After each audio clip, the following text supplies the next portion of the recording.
one of the mixed blessings of technology is that you can abstract yourself away from suffering and try to help others in a way that doesn't involve you getting involved in their lives or being in a relationship with them. And that's just not the way that human beings are supposed to be. Hi friends, I'm Amy Julia Becker, and this is Love is Stronger Than Fear, a podcast about pursuing hope and healing in the midst of personal pain and social division. I'm here today with Dr. Matthew Loftus. Matthew is a medical doctor, a teacher, and a missionary serving in Kenya, and you're going to get to hear all about how those different roles work together in his life and in his community. He writes a lot about medicine and about faith and ethics, and that's how I was introduced to him, and I was really grateful to read his thoughts as they pertain to COVID-19, as they pertain to how we understand our bodies in the context of communities, all sorts of really, really good stuff in his essays, which we will link to in the show notes for this conversation. And I'm really glad that I get to share with you some of his thoughts about the limits of medicine, the role of medicine, all of these things when it comes to healing and to wholeness. Matthew, thank you so much for taking the time to be here with us today from far, far away. It's really great to have you. It's thanks so much for having me. It's a real honor. So I want to actually begin because I am seeing you on Zoom, but our listeners are not. And I want to begin by way of introduction. Could you just, Sure. Yes, tell us a little bit about yourself, where you are, who you are, but I mean, where you are specifically right now. Could you just narrate that for a minute? Sure. I am in my living room under a blanket in case the phone rings or my kids wake up. I am in Kenya, in rural Kenya. It's a town called Litein, a very busy little town in an otherwise very rural area. So we have I work at a hospital here up at the top of a hill, and the town itself has, bank, 2 gas stations, grocery stores, etc. And then you drive in any direction and it's just beautiful farms and tea fields for miles and miles and miles. So that's where I am calling in from today. So tell us a little bit about how you got to this hospital in rural but kind of populated Kenya, and what day-to-day life looks like for you. Yeah, so our story started off overseas in South Sudan. We started working at a hospital there at the end of 2015. We were only there for a year. We had to evacuate because of the civil war that reached there. So we spent a little bit of time wandering around, and I connected with this particular hospital in Litein because it's part of a larger network of hospitals that's training family medicine residents, so doing postgraduate training for doctors. So that is my official job title, is program coordinator for these residents. So I train doctors how to become family physicians with some of my time. And then I also spend a lot of time just seeing patients and then teaching other health professionals in the hospital. We came to this particular hospital because it's a completely Kenyan run institution. We were the first missionaries here in about 15 years when we arrived in 2018. And we've been here for 4 years now. Right now, there aren't any other American missionary families. It's just us. And it's really cool being part of an institution that's totally African run. I don't have to make a lot of big decisions, except when, they want my opinion. Yeah. And I get to be involved in teaching and training people who are really passionate about caring for others, learning, growing in their skills, and growing in their faith. So it sounds like you're wearing, well, maybe you don't see these as 2 hats. Maybe it's 1 hat, but they're 2, I don't know, brims. Terrible analogy. But I'm Yeah. thinking about both your role as kind of doctor, teacher, and the word missionary, right? So can you Yes. just like speak to people who don't maybe have a vision of missionary that came from like Prodigal Summer? Was that Barbara Kingsolver's book? Is that was that the right one? It wasn't Prodigal Summer.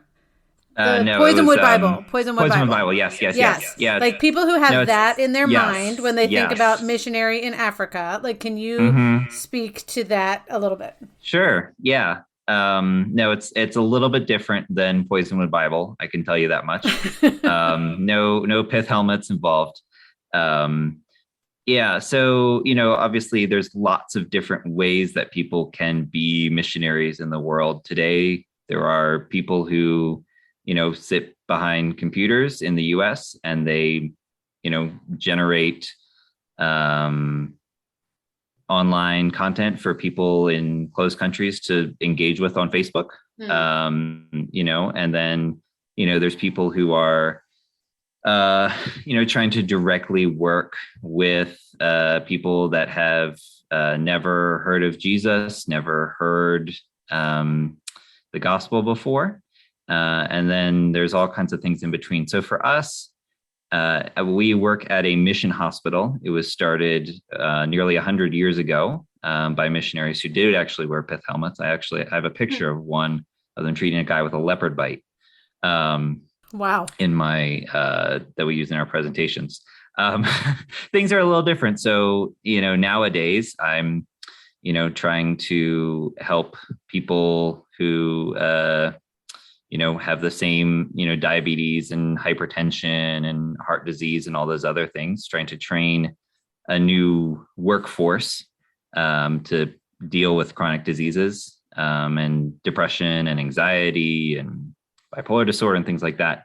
And I think my role as a missionary is trying to encourage and equip Christians who want to serve, but maybe they don't, have a vision or the skills to apply their faith. In something that's very universal, I think, in medicine is that there's the constant temptation, just the busyness, the stress, the system itself that's not really designed to care for people so much as it is to, kind of fix what problems that can be fixed and make money off the problems that can't be fixed either. And so I think a lot of what I try to do for doctors and other health professionals is really to encourage them that their faith can connect with what they do in a day-to-day basis, because it's really hard I should say it's really easy to be discouraged. It's really easy to just sort of get sucked into the system, to get jaded, to let the secondary trauma of watching people die, watching people suffer, and watching yourself be unable necessarily to help people, to get to people. And so a lot of what I'm doing is just trying to encourage people to find a way to keep their hope and love alive in what they do. And then also try to have leaders who, kind of train up leaders who can help to make the healthcare system better. And then go out to places that are even harder for like Western missionaries to reach. So, there's places all across East Africa where it's just easier to go, whether because of hostility from, in war situations or, other religions or things like that, where I think there's a lot of African health professionals that want to go and serve and help other people. And a lot of those places, they don't have as much that, they haven't heard about Jesus. They haven't heard about the gospel before. And so it's helping, I see myself as training future missionaries is my role as a missionary while equipping the church here to serve. So, and there's how am I going to ask this question? Like, you have a role as a medical doctor that could Yes. be, you could go work for a nonprofit, right? That was trying to Yeah. serve Mm-hmm. in a Yeah. hospital Mm-hmm. because they needed doctors, right? And then there's layered Yeah. onto that, or enmeshed Mm-hmm. within it, is this commitment to sharing something of faith, of spirituality, about Jesus. And I'm curious how Yeah. those things interact. Like, is that a kind of preach the gospel, use words if necessary? Like, I'm doing this through my actions Mm-hmm. and training of people and giving hope, and Mm-hmm. or is it a more direct like experience for you? Does that make sense? That question? Yeah. Yeah. I would say I mean, it's a pretty direct experience. I mean, Okay. for me personally, I had like when I am seeing patients myself, my language skills aren't really good enough for me to try to like share the four spiritual laws with them, Yeah. or try to lead them to a relationship with Christ. Yeah. If that make kind of thing. So that's just not my jam, and not what I'm good at. And we work in a mission hospital, and it's still run by the church, and so they have chaplains, you know preaching in the waiting area. There's not like pressure. And this, the area where we are has a lot of Christian influence anyway. A lot of people would identify themselves as Christian who come to the hospital. So a lot of them are just going around praying with patients, encouraging them. And for me, the missionary role is more about trying to help people who have probably, most of the people that I'm teaching and training, they've been in church all their lives. Some of them may have had, opportunities for leadership in, Christian Union at school or whatever. But a lot of, they're growing in their faith, and they want to. So I see a lot of what I do is sort of challenging them to find ways to grow, to learn how to read the Bible, to learn how to apply spiritual lessons that they might have heard to the day-to-day practice. What does it mean to be a Christian in a setting where, there's not a lot of healthcare justice, and you have to spend a lot of time telling patients, I'm sorry, we just can't give you the care that you need because either we don't have it here, or it's too expensive, or what have you. How do you help people to die well? How do you deal with difficult ethical issues like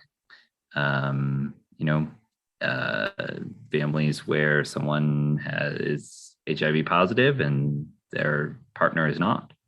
How do you give hope to people when they're struggling, they're poor, they're depressed? What does it mean to work for healthcare justice in a system that's broken? Right. So those are the kinds of things that I try to challenge them and engage with them on, and we're all learning together. Yeah, and I wanted to actually land in that place about the learning from each other, in the sense that I read an article that you shared with me from Plow Quarterly that you wrote about when it in terms of how an understanding, or a new, I guess, understanding of African spirituality kind of broadly has affected your own understanding of yourself, of medicine, of what it means to care for one another in our environments. And I'd love to hear about that relationship. We've heard a little bit about what you kind of are able to bring into a system, but I'm also curious what you've received, like how your own understanding of spirituality may have changed from being in a different context than the United States. Yeah, I mean, it's really incredible here, I would say, because I spent my entire life up until this point hearing about like holism and holistic spirituality and holistic medical practice. And in the US, a lot of that feels like just kind of lip service, sort of gets merged into corporate speak and whatnot. But here I feel like that it's a lot easier to practice holistically. People, you almost always come to the hospital with their families, with somebody who cares about them, especially in the mental health clinic. They're usually, very often they're brought by a family member, or if they're, if the person's family has not taken care of them, their neighbor. Um, which is so totally different in the US, where, people sort of get dragged in by the police, or, they're by themselves living on the streets. And, that's just not the paradigm here. The paradigm is that people take care of each other whenever possible, which is not to say, I mean, occasionally get someone who's brought to us by the police. Right. That Not that it happens never occasionally happens. too. Yeah. But yeah, but the paradigm is that, families and communities care for each other, and fill in the gaps. And so when we're talking to people about making plans for someone's care, we're always involving other people in their lives. And so that social aspect, that community aspect is always there. In a mission hospital, obviously, it's much easier to talk about spirituality as part of people's healing. And so I've just been really impressed by that sense of, people working together as a community. And it's, I would say, it's changed my spirituality in that way, in that I realize now how important that aspect of healing and wholeness is. And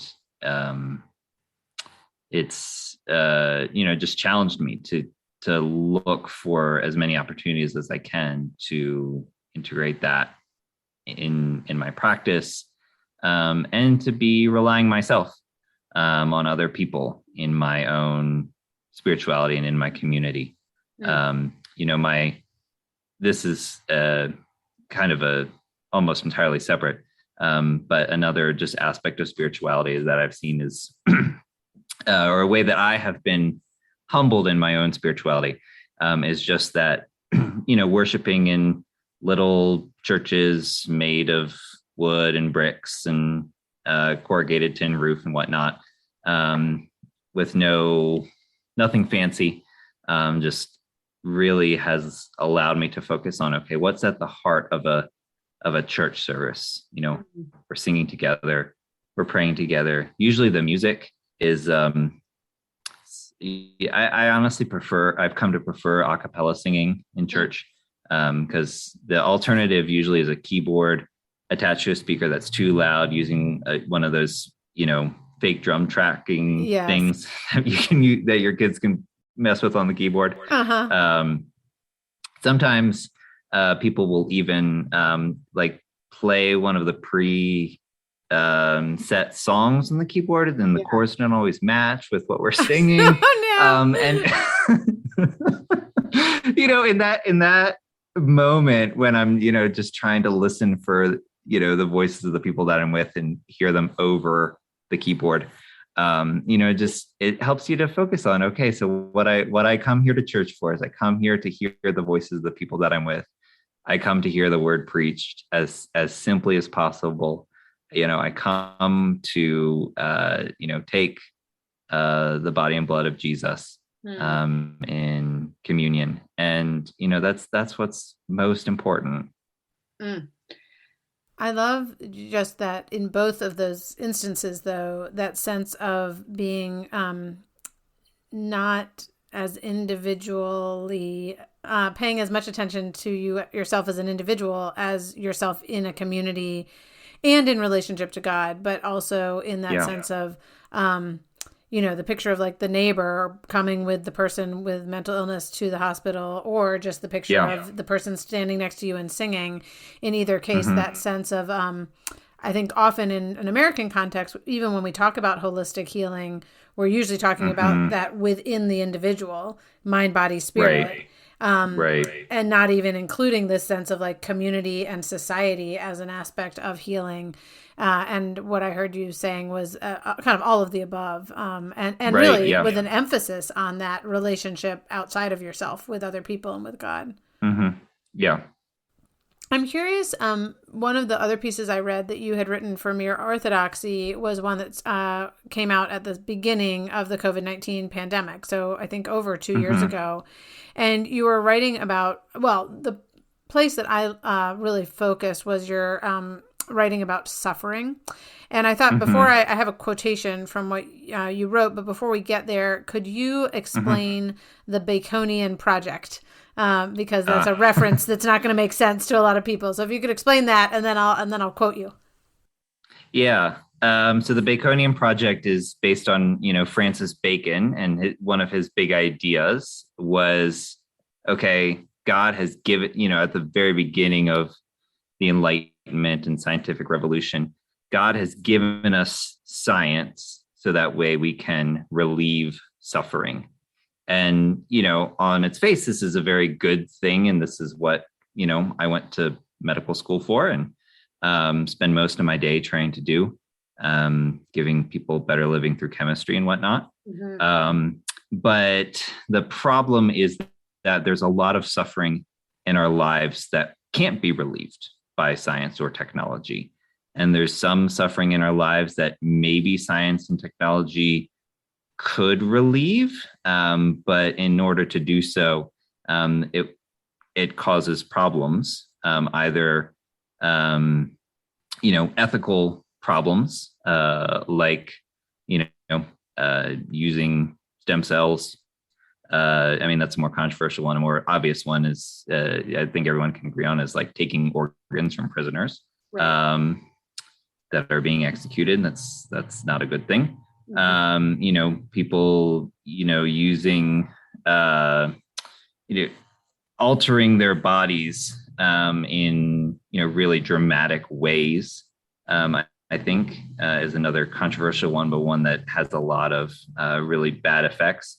Or even things like, we wanted to relieve pain, Mm-hmm. in America. And part of that desire got misused, abused, by drug companies. And then we have this massive opioid epidemic that we're still living through, Yeah.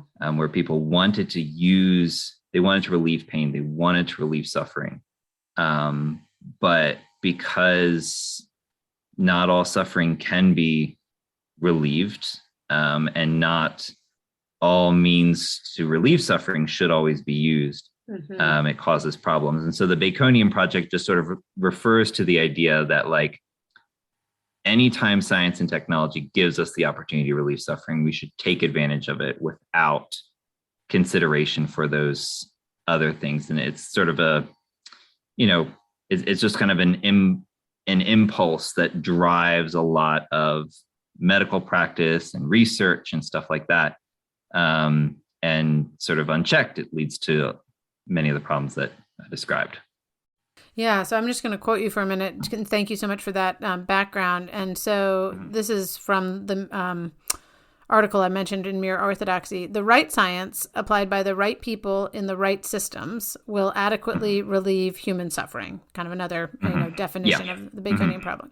Of course, this Yeah. isn't how it works, you write.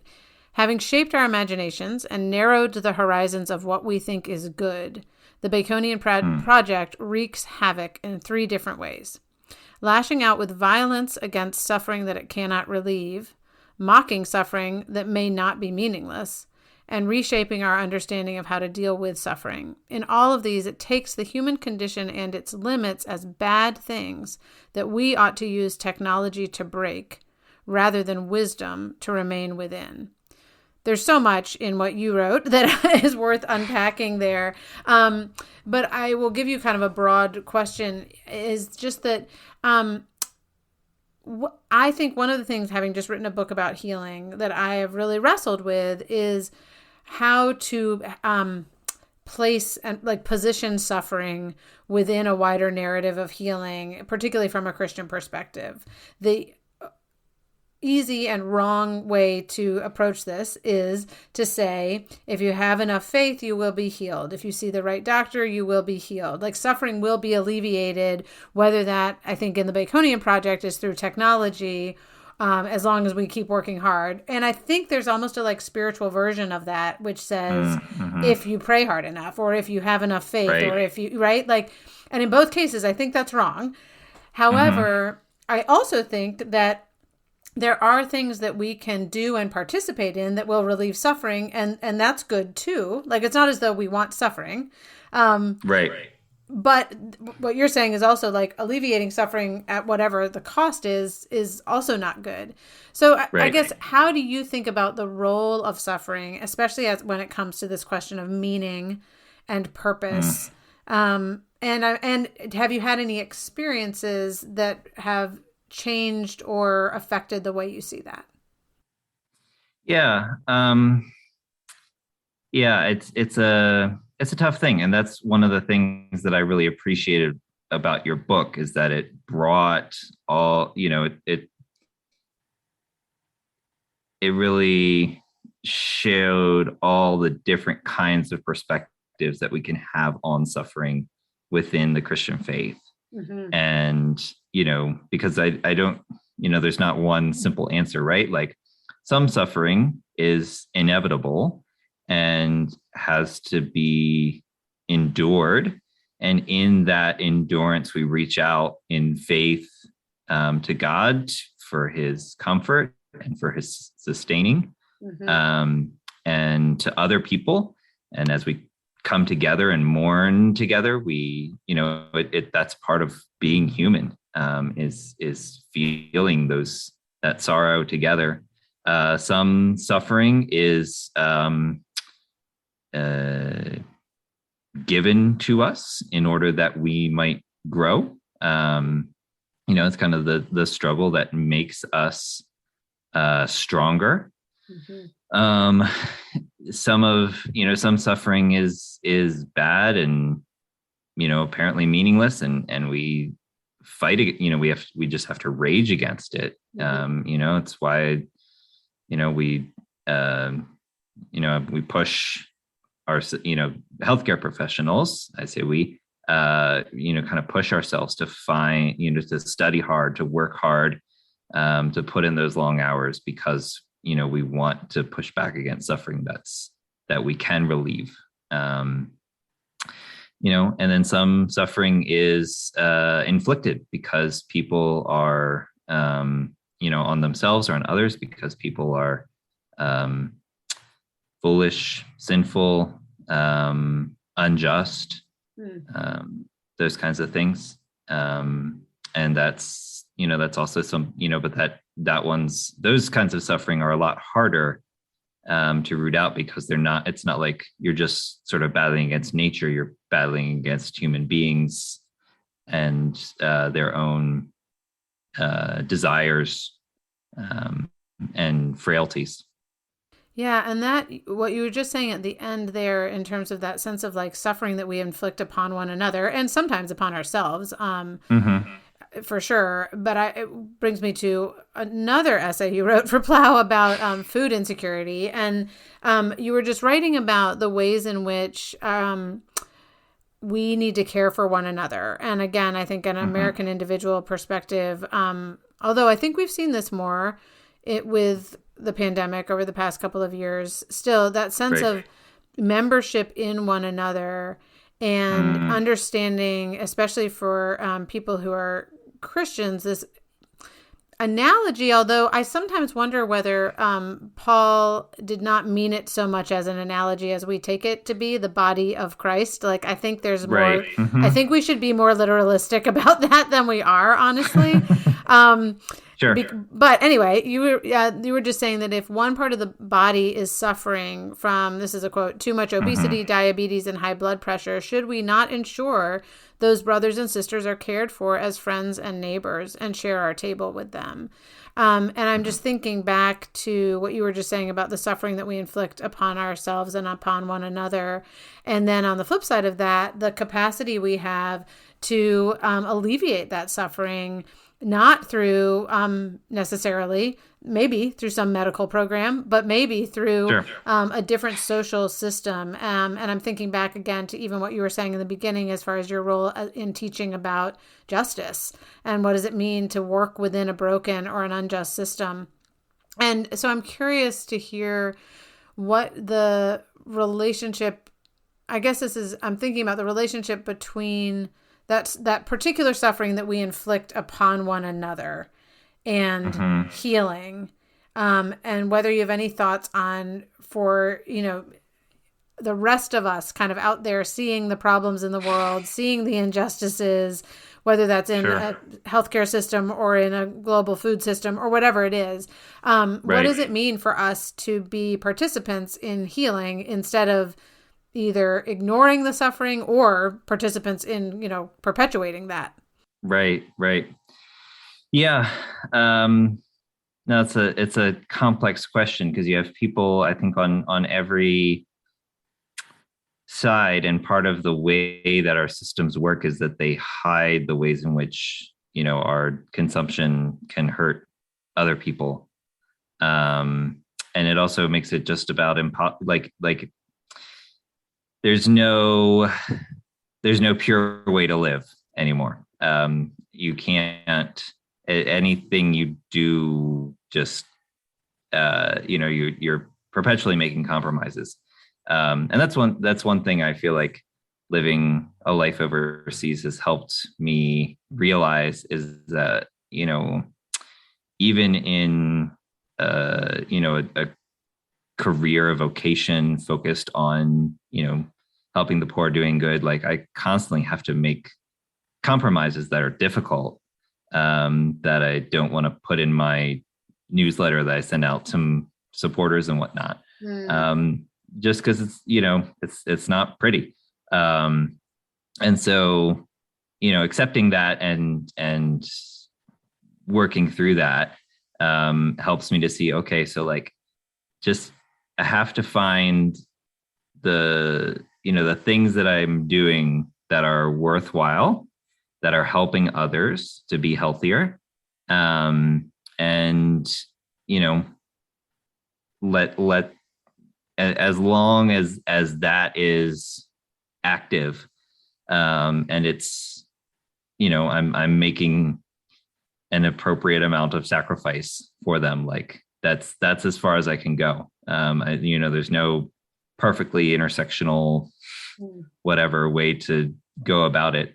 And so I think for people anywhere, I would say, okay, think about, is there what is it in your life, that you notice is a need around you, is a place where you can serve, a way that you can live your life, um, that helps others who are more vulnerable than you, more less fortunate than you.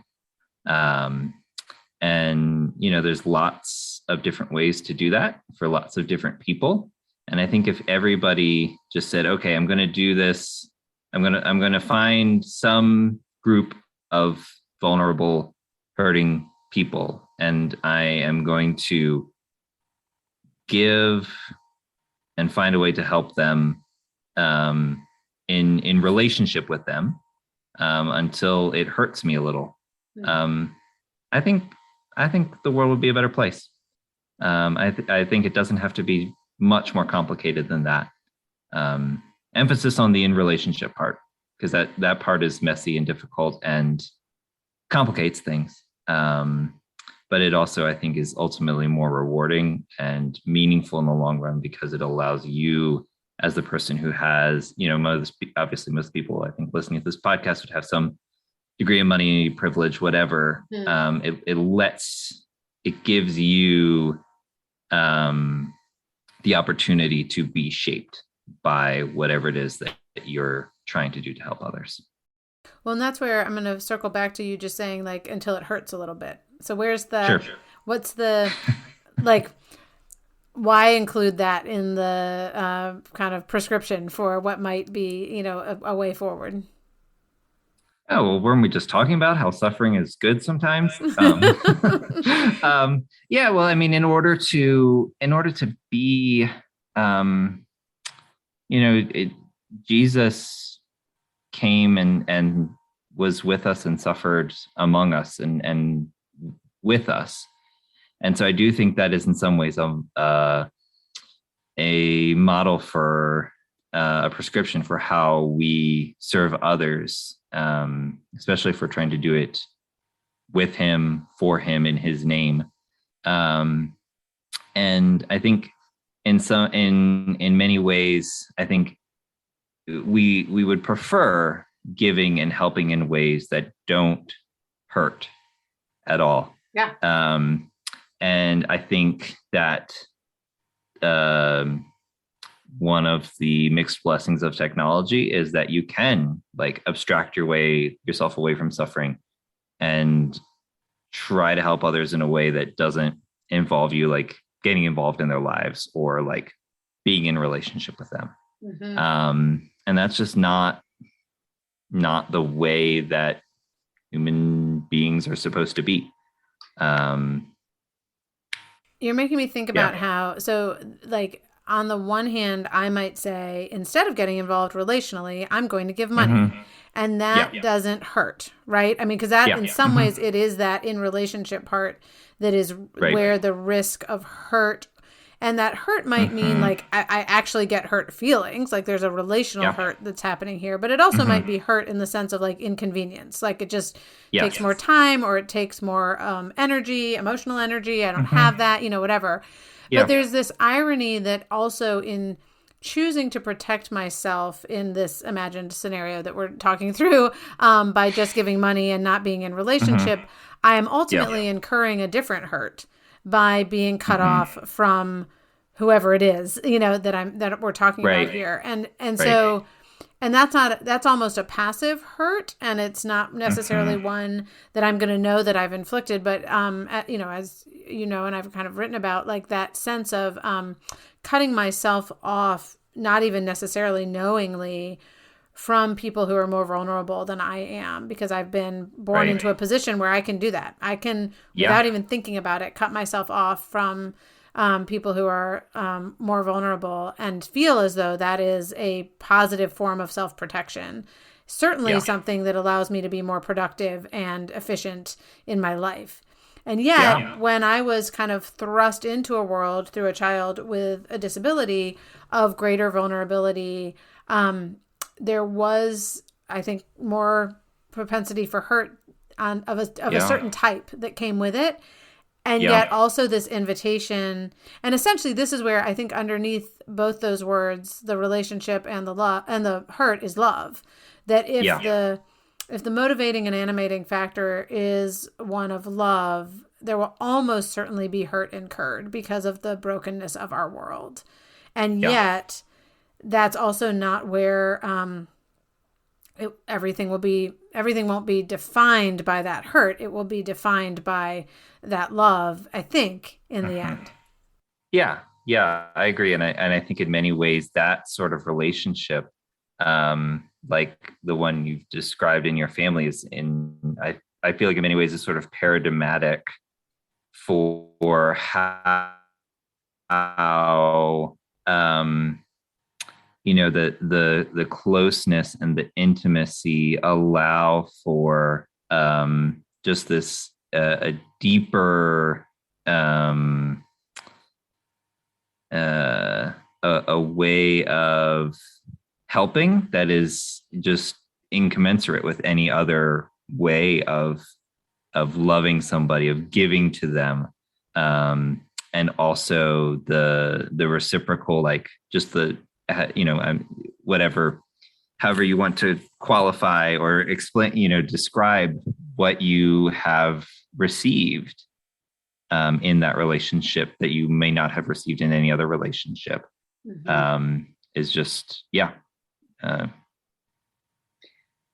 Well, I have one more question for you. I mean, I have plenty more questions, but for the sake of time, yours and our listeners, I'm curious about the role of medicine in healing. Like that, I think Mm-hmm. you've written really compellingly about the limits of Mm-hmm. medicine, and yet I also think that there is kind of a proper place and a one of the things, again, when I was writing this book that I had to be kind of reminded of again and again by readers was like, but there is a place for medicine. Like, we are really grateful for antibiotics. Like, there's a goodness here. And let's not, let's Yeah. not deny that. And I'm just curious, Mm-hmm. like, how you think about, or if you have a way of thinking about, like, the proper role of, oh, this is a quote from you. The more we get used to submitting our problems to medicine, the more medicine looms large in our minds as the solution to everything. So that's like identifying a problem with Mm-hmm. medicine. Like, it's not the solution Right. to everything. And I think that's what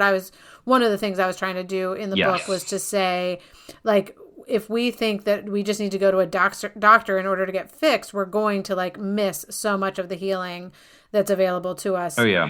in non-medical ways. And yet there's a proper role of medicine. And I'm just curious if you can talk a little bit about like, what is medicine for? Like, and what's the goodness in that?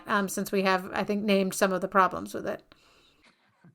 Yeah. No, and that was I mean, I know we're again to just say your book that was one of the things I really appreciated Mm-hmm. about your book is that perspective of okay, you know there's only so much that medicine can do, um because I think there is just this push to say, okay, well, you just need, the medical system should be able to fix these things, right? And it just doesn't, can't. Um, you see that this push now. Okay, everybody needs to go to therapy or what have you, and Right. ask any therapist. They spend a lot of their time working with people who are not helped by their work. Yeah. Um, Yeah. so yeah, what I think what medicine is for is trying to have with a specific set of problems.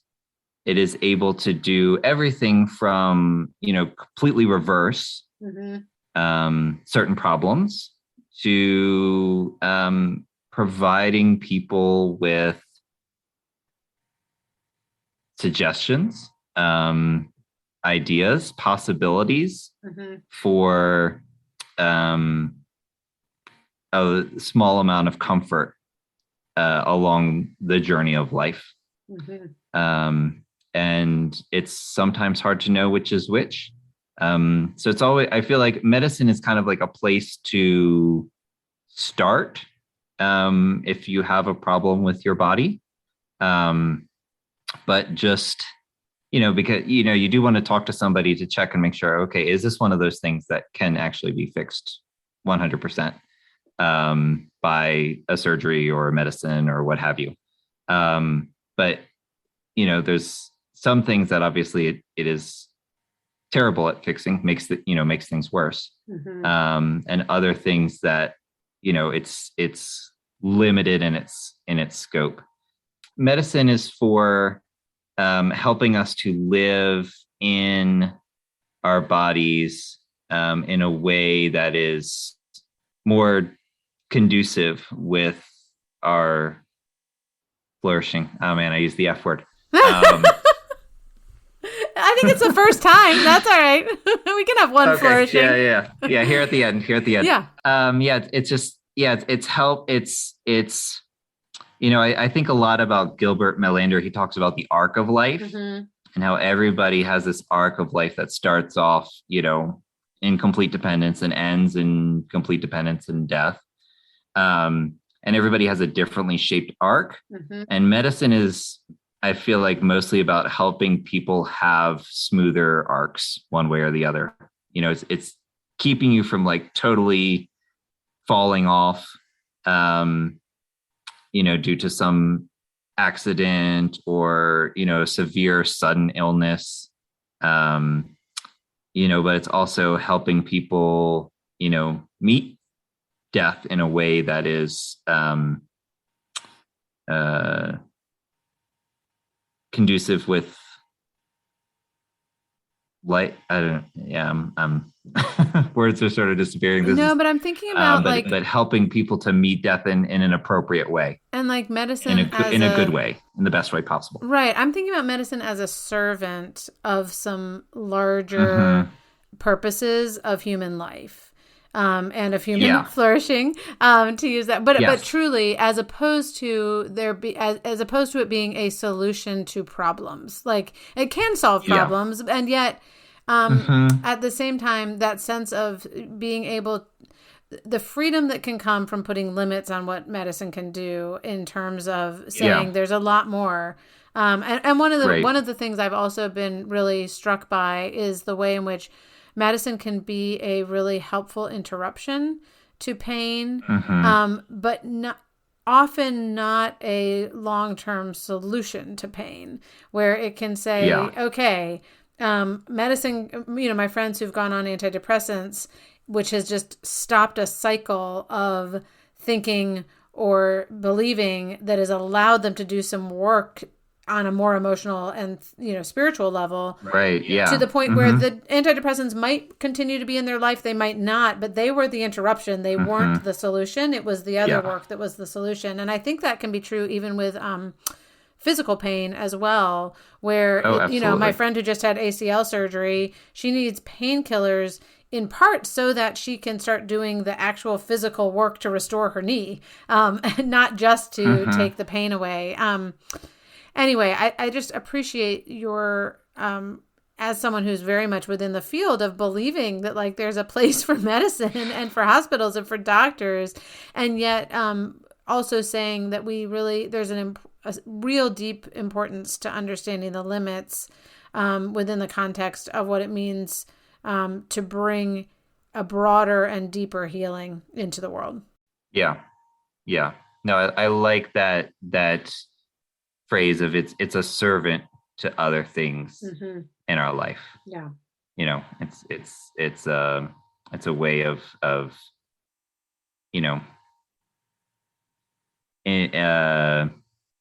keeping certain aspects of our pain or disability from completely crushing us, and allowing us to do all the other things that are good in life. Well, I hope you do write that book someday, and we'll make sure to have you back on the podcast if you do. And thank you for your time and just for the service that you're offering, both in your day-to-day context, but also in sharing some of these thoughts with us here. And I'll make sure in the show notes to also just link to the different essays that I've read and appreciated, and that we've gotten to talk about here today. Yeah, thanks for having me on. It's been a great conversation. I wish I could have 45 minutes to ask you questions. Oh, well, someday. Someday. Thanks, as always, for listening to this episode of Love is Stronger Than Fear. I do highly recommend Matthew's essays, which we will link to in the show notes. And he, as it happens, I didn't know this until we talked, but has a review of my new book, To Be Made Well, in Mere Orthodoxy. And I will link to that review in the show notes as well. I'm always grateful to Jake Hansen for editing this podcast, and to Amber Beery, my social media coordinator, for all of her support and help in making this come out into the world. And finally, I am thankful for you. And as you go into your day to day, I hope you will carry with you the peace that comes from believing that love is stronger than fear.